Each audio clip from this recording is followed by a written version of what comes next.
Oven இல்லாமல் எப்படி வீட்டில் கிரில் சிக்கன் ஹோட்டல் ஸ்டைலில் செய்கிறதுன்னு பார்க்கலாங்க. இதுக்கு பார்த்தீங்கன்னா சிக்கன் ஒரு 1/2 கிலோ எடுத்துக்கங்க, தோல் உரிச்சு வெட்டி வாங்கிக்கிங்க. அந்த சிக்கனில் பார்த்தீங்கன்னா கீரல் போட்டு வாங்கிக்கிங்க.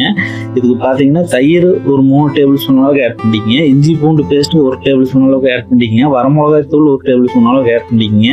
கரம் மசாலா பார்த்தீங்கன்னா ஒரு 1/2 டேபிள் ஸ்பூன் அளவுக்கு ஆட் பண்ணிக்கிங்க. பெப்பர் தூள் 1/2 டேபிள் ஸ்பூன் அளவுக்கு ஆட் பண்ணிக்கிங்க. தூளுக்கு தேவையான அளவுக்கு ஆட் பண்ணிக்கிங்க. 1 டேபிள் ஸ்பூன் அளவுக்கு பார்த்தீங்கன்னா எலுமிச்சம்பழ சாறு ஆட் பண்ணிட்டு இதை நல்லா மிக்ஸ் பண்ணிக்கலாங்க. மிக்ஸ் பண்ணி அந்த சிக்கனை எல்லா பக்கம் படுற மாதிரி நல்லா பெரட்டி வச்சிருங்க. ஒரு 2 மணி நேரம் அப்படியே விட்டுருங்க.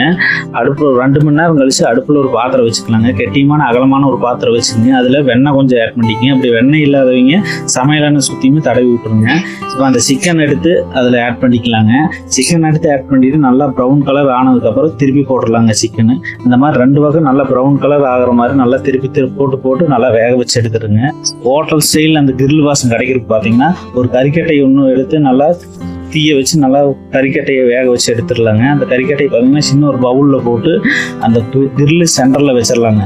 சென்டரில் வச்சு அதில் பார்த்தீங்கன்னா ஒரு 2 சொட்டு பார்த்தீங்கன்னா நெய் ஆட் பண்ணிக்கலாங்க. நெய் ஆட் பண்ணிட்டு கப்புன்னு மூடி போட்டு மூடிடுங்க. அந்த வாசத்துக்கு பார்த்தீங்கன்னா கிரில் சிக்கன் நல்லா டேஸ்ட்டாகவும் இருக்குது, வாசனையும் நல்லா ஹோட்டலில் ஸ்டைலில் கிடைக்கிற அதே வாசனை கிடைக்குங்க. இந்த மாதிரி ஒரு டைம் செஞ்சு சாப்பிட்டு பாருங்கள், ரொம்ப டேஸ்ட்டாக இருக்கும். நீங்கள் அடுத்த டைம் ஹோட்டல்லே வாங்க மாட்டீங்க, வீட்லேயே செஞ்சு சாப்பிடுவீங்க. இந்த வீடியோ பிடிச்சிருந்தா இந்த வீடியோக்கு ஒரு லைக் பண்ணிக்கிங்க, அப்படியே உங்கள் ஃப்ரெண்டுக்கு ஷேர் பண்ணிக்கிங்க, நம்ம சேனலை சப்ஸ்கிரைப் பண்ணி